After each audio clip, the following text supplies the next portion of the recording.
Hello, hello, welcome.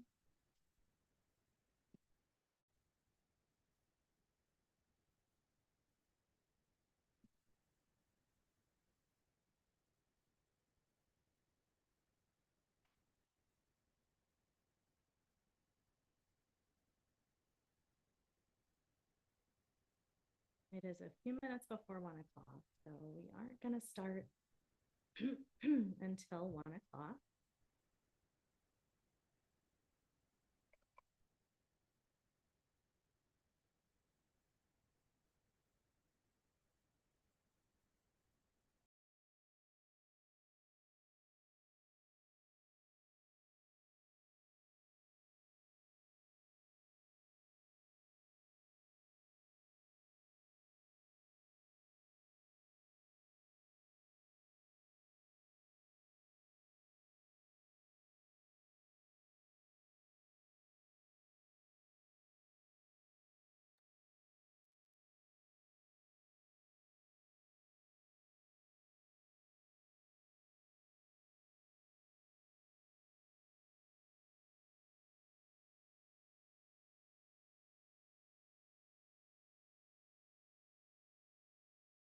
We're coming up just on the hour. So I'm going to encourage you here, if you're joining us on LinkedIn or if you're joining us on Zoom, because we are doing this both on Zoom and LinkedIn, to find yourself a comfortable seat. There will be exercises that we'll do, so you may want to refer or look at the screen.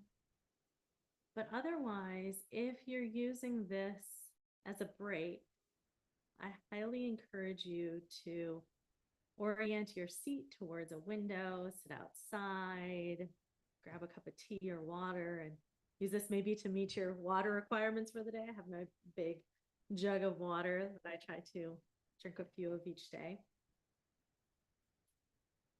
And just settle in to wherever you are. And we are, like I said, on Zoom and LinkedIn, and I won't be responding to any messages that are sent through LinkedIn, as I'm the only one presenting on my end. We don't have anybody administratively helping us out today. So welcome. So today I'm going to be sharing with you a PowerPoint. I'll introduce myself. I'm Marla Pelletier. I founded Inward Office. And this workshop will be a little bit less interactive than if we presented this for your organization or if we did this live in person. Generally, the exercises we do would foster discussion, but since we're using this version of technology, LinkedIn Live is somewhat of a one-way communication device. So I appreciate your understanding, and we can hold these workshops for your workplace, and in that case, they're more interactive. All right, so I'm going to go ahead and share my screen, and we'll begin right away.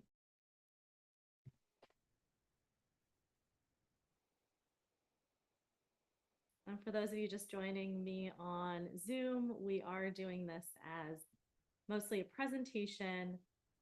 We're streaming this both on LinkedIn Live and through Zoom. So I'm hoping you can hear me okay. Definitely let me know if you can't. All right.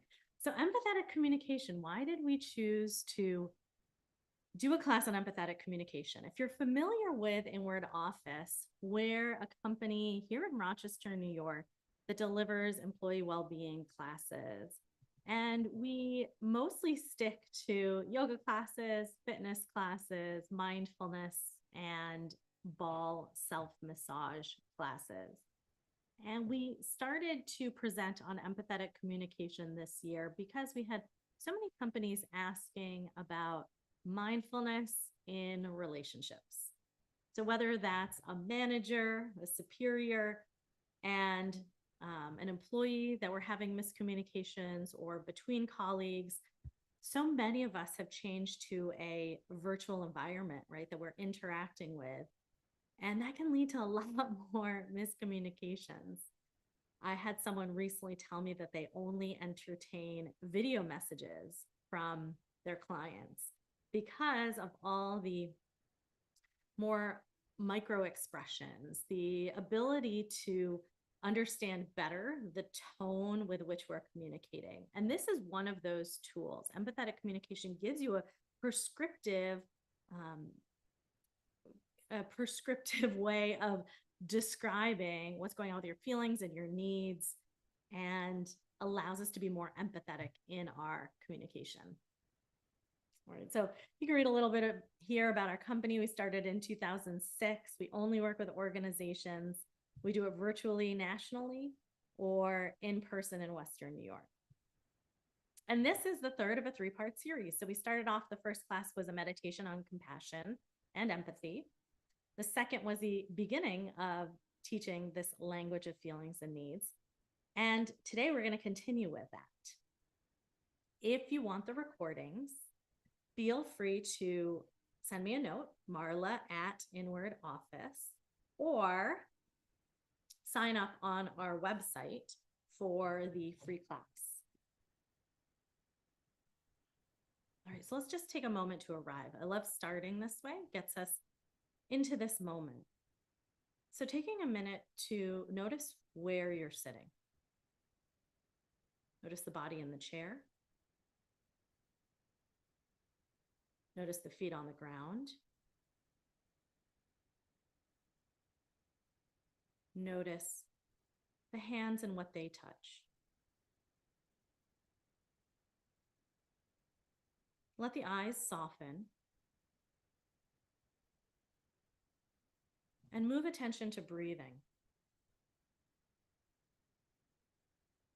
Breathing in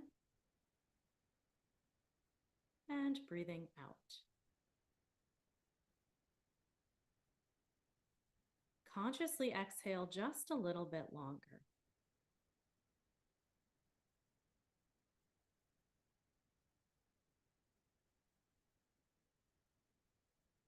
Notice if there's one adjustment you can do to be more at ease.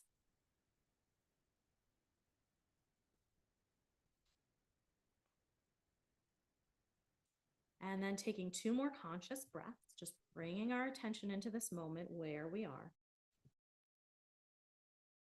And remember one thing in your life that you're grateful for.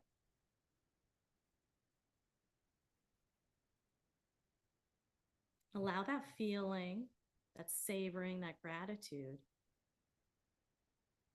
to occupy the space of your heart. And that gratitude and savoring to expand through the whole body.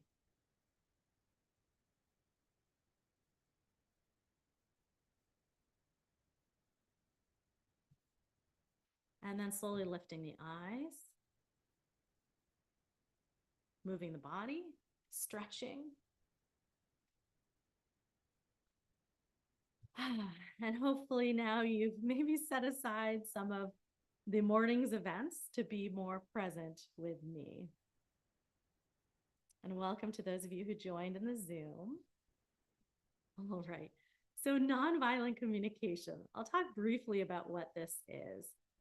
Our empathetic communication is underlined by this theory of nonviolent communication, which was developed by Dr. Marshall Rosenberg, who lived between the 1940s and the 1990s.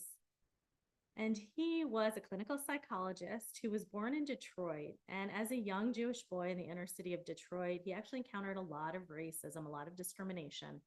And he asked, as he grew older, he asked the question, what is it that keeps us connected to our compassionate nature? And I think he had the idea that as young people, we are naturally compassionate. We have this ability to understand another's emotions, feelings, and needs. And we become disconnected from this compassion, maybe as we get older or through life events. So Dr. Marshall Rosenberg did some amazing things. Not only did he develop nonviolent communication, but he put it into action. He would travel around the world resolving political conflicts in Israel, Palestine, Nigeria, Rwanda, gang-related disputes, and even disputes between principals and their teams of teachers, he would travel around the world and teach people this theory and found much success. So that's why I love teaching about it, is unless you're looking for it, you may not find it. And so I'll mention it maybe another time later on, but there is a book called Nonviolent Communication. And if you're here in New York, there is an organization in New York City Nonviolent Communication, which is one of the training programs that I took. And so these organizations are keeping NVC alive. Okay, I highly recommend checking this out for a deeper understanding, because this is just touching the surface of what is nonviolent communication today. So the first thing we do with nonviolent communication is we state an observation. We identify a feeling or emotion. I use those words interchangeably. We identify a need that underlies that emotion. And then we develop this natural compassion. And it might be compassion for ourselves and our own struggles, or it might be compassion for another. And beyond all of that, what we will just touch on but not kind of complete is, after that, we can create a request from another if this is in an interpersonal way, or we can develop a strategy that meets everyone's needs. So very quickly, what's empathy? Empathy is the ability to understand someone's experience by sharing in the feelings and needs. And so this is slightly different than compassion, which has a distance between you and the other person. Compassion has a wish for the person's healing, but is not necessarily jumping into the feelings and needs that they're experiencing. Then there's also self-empathy, which is recognizing your own feelings and needs. And self-empathy is where we start. When we're putting this into action, self-empathy is where we start. So I love it if wherever you are, in Zoom or on LinkedIn Live, if you would take a screenshot of this. This is our language of emotions. Our language of emotions, these are the positive ones, as you can see. And what we call these is feelings or emotions where your needs are met.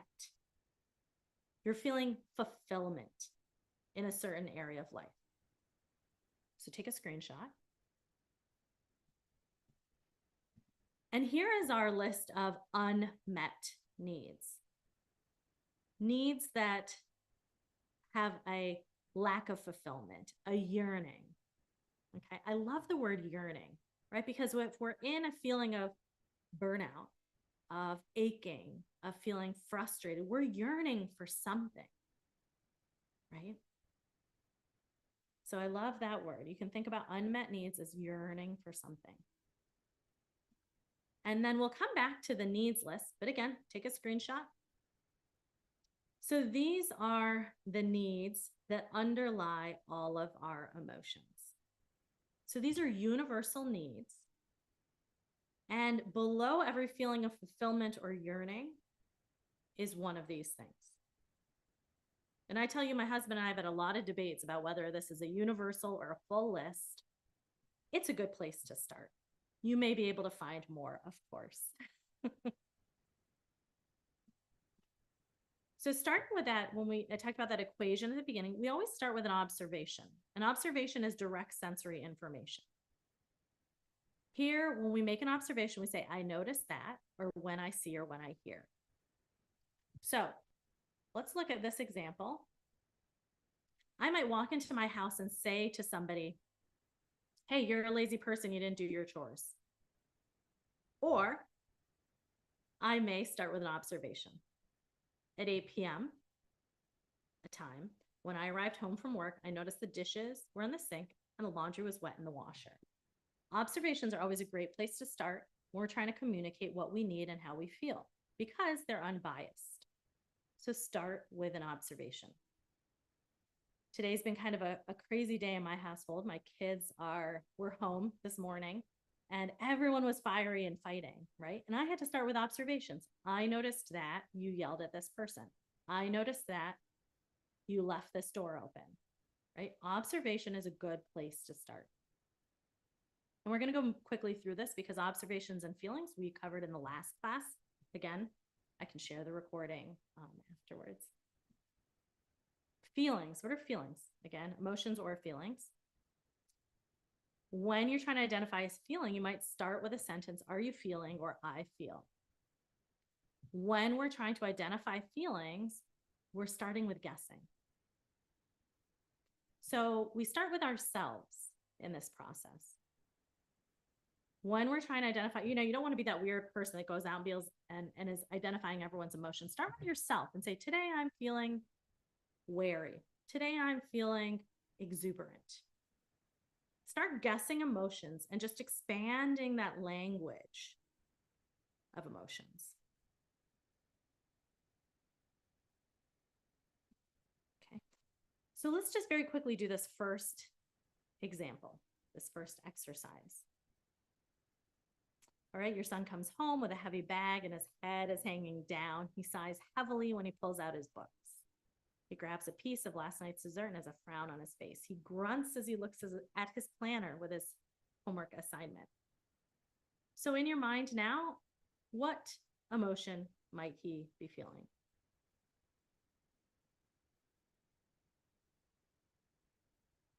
Maybe he's despondent, maybe depressed, sad. We want to expand our language past happy, sad, and angry. So really use that list that you took a screenshot of. What could he be experiencing? And this is what you might want to do. If you want to put this NVC into action is maybe you work in your head, right? You experience this with your son and you just start to pull out that list and guess, what might he be feeling? So like I said, this was a review from last time. Something I do want to point out is what is not a feeling. So I definitely use these words. There are others out there, I'm sure, that use these words. These are not feelings. These actually are thoughts. There's a thought after the actual feeling that leads to one of these words. And I'll give you an example. So alienated. The word alienated, if I say I'm feeling alienated, it actually might mean I feel lonely and that I have a need for connection. Overworked. How might that have a feeling beneath it? Well, I might feel exhausted and I might be seeking rest. Right? Unseen. What feeling could underlie that? I'm unseen. Maybe I'm feeling a lack of autonomy. And so this is just something to point out when we're trying to better understand our feelings. There are things that are not really feelings, but there's something a little bit underneath the surface. That's worth noting what's on the top here. What we're trying to do when we identify our feelings is really take responsibility for our feelings. These words suggest that someone else did a feeling to us. That because we feel these ways, it was done to us by someone else. But what we're trying to do when we use the feeling word is actually take responsibility for what we feel. All right, so let's venture into needs. This is a new topic we didn't cover last time. So needs underlie feelings. We either have a positive emotion or a negative one, and they have an unmet need or a met need below them. So these needs point to our values, right? If I say I'm overworked, I might highly prioritize rest, or I might not be prioritizing rest enough. These needs are universal. It doesn't matter what culture you're part of, what belief structure, what religion you're a part of. We can all agree that we all have all those needs in varying degrees. So one person might highly prioritize communion and connection, and another person might highly prioritize autonomy, alone time, peace, order. So there's a neat exercise we did when we did the training program in New York City. And we took that needs list and we rated each one on a scale from 0 to 10. How important is it to you? 0 to 10. So you might do that for yourself. Keep that needs list, rate the needs list, from 0 to 10. 0, not at all important, all the way up to 10, the most important. Now, needs are different than strategies, and this will become a little bit more clear as we paint the whole picture. But need is not the same as a strategy, right? I feel disconnected, therefore I need a hug. A hug is a strategy. Okay. When we identify the need, I feel disconnected, I feel lonely. The need I have is for connection. The need I have is for communion. Then there are many strategies. There are many, many strategies that come up. I might think of a hug. I might think of going out to eat with a friend. I might think of cuddling with one of my children or my animal. There's many strategies that can arise when we identify the feelings and the needs. And these strategies can lead to the fulfillment of needs. So what that means is, let's say I have a feeling and my partner has a feeling. I have a need and my partner has a need. When we identify those, and they might be different, the strategy that we come up with might fulfill everyone's various needs and move everyone towards fulfillment. So what can get in the way is sometimes we get fixated on the strategy.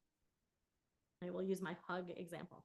I need a hug now. That's what I need. I only need a hug, nothing else. But actually what I need is connection. And there might be multiple ways that I can get that connection. Okay. So the beautiful thing here that has been eye-opening to me as a giver, as a caregiver, as a person who does a lot for the other people in my life. I'm a mom of 5. I have animals.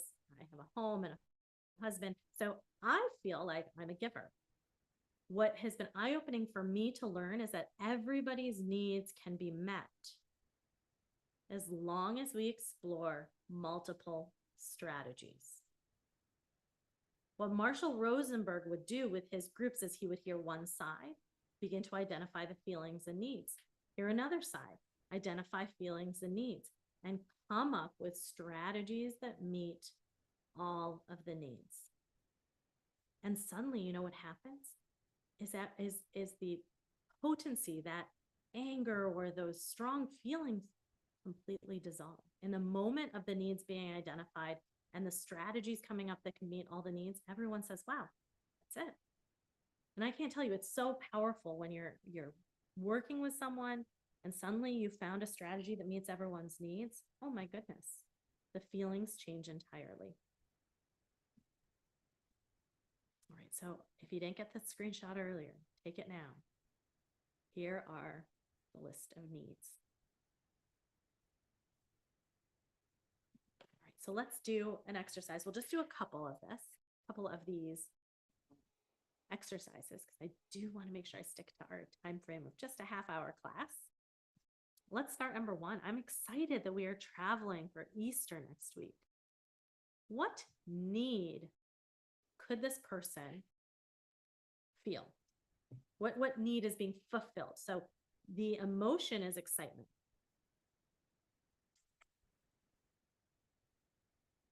Perhaps the need is adventure. Okay, the next one. I'm upset that it took you so long to get ready. So we've got the feeling. They're upset. This maybe isn't a great observation. I'm upset that it took you 1 hour to get dressed and shower. That would be more of a stronger observation. I'm upset that it took you 1 hour to get dressed and shower. So what need would be under that?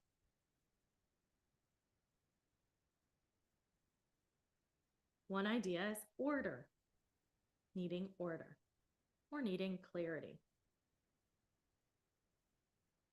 Okay, and the next one, why do you have to question my every decision? So let's say someone says that to you. If you're working on your empathy skills, you might think that person feels frustrated, they feel angry, they feel worn out. You might in your head go through all the feelings. What are all the feelings they might be experiencing when they say that? Now let's figure out what could be the need. For myself, I might guess that they're feeling like they need autonomy. They need independence. Maybe they need support.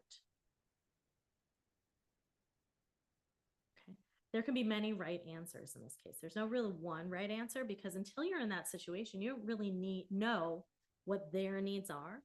And the 0 through 10, right? What's most important to them? Maybe independence is the most important.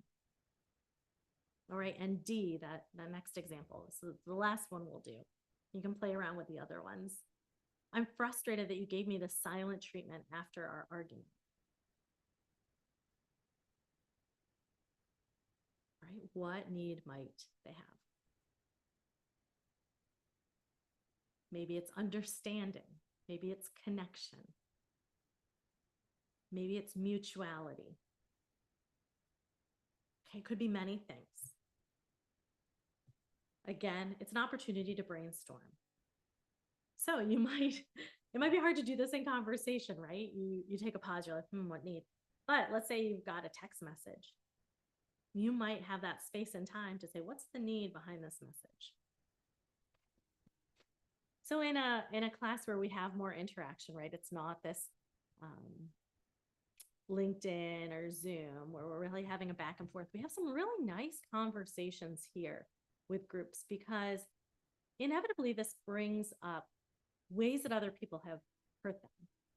And sometimes people bring it up like, someone recently told me that I'm manipulating, right? How do we break that down? What feeling might be under that? What need might be under that? And those are really rich discussions. You might even choose to journal about your own comments that you've experienced that were very hurtful, and see what feeling could it be? What need? So in practice, you use the phrase, I feel a certain way because I have a certain need. And ways you can stimulate this in yourself is ask yourself, what am I missing right now? So when we're trying to do it in our own life, have self-empathy, we can ask, what need is not fulfilled right now? If you're trying to do it with someone else, you might say, what need does he or she need? Okay. Or another exploration, another reflection is to say, what are my feelings telling me right now? What is unfulfilled?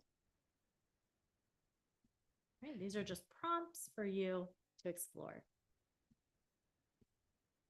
So I'll very quickly say there is life after observations, emotions, and needs, and that's coming up with strategies.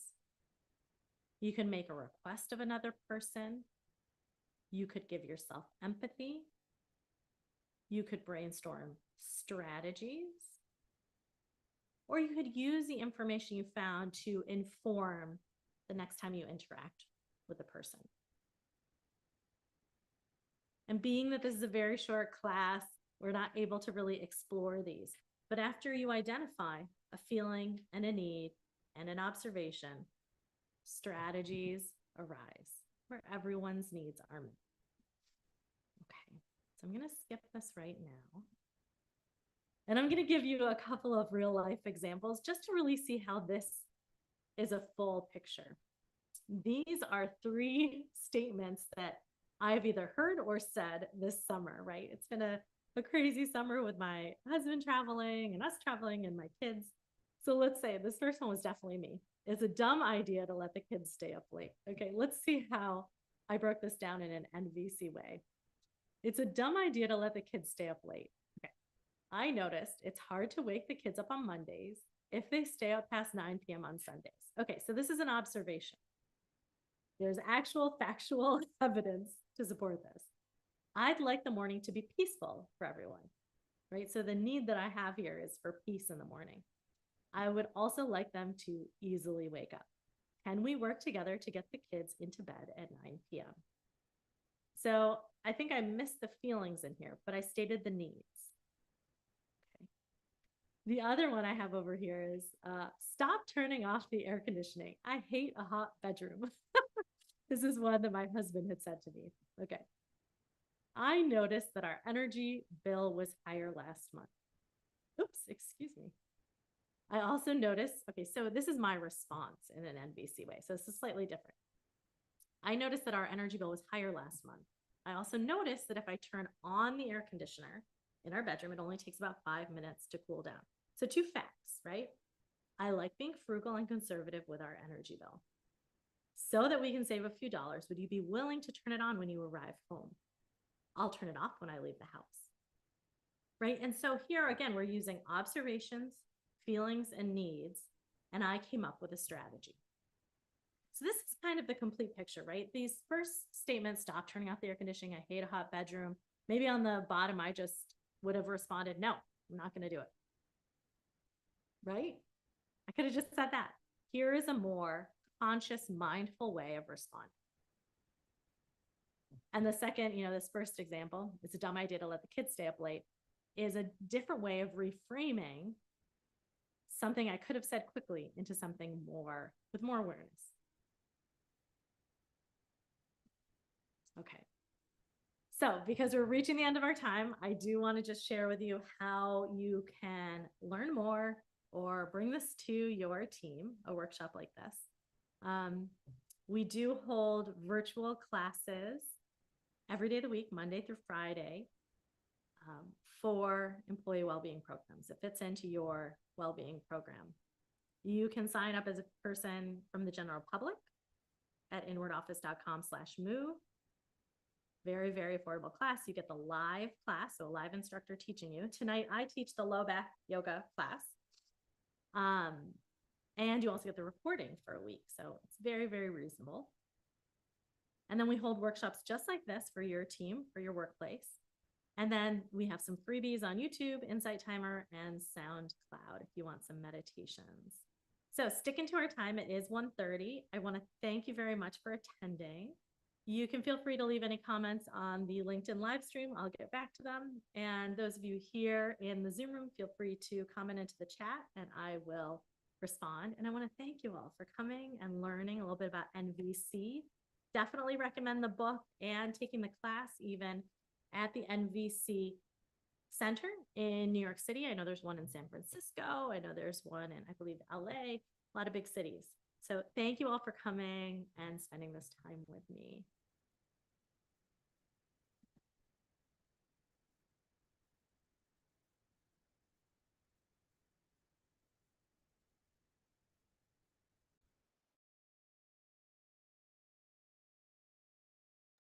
Thanks, Jessica. Have a great day.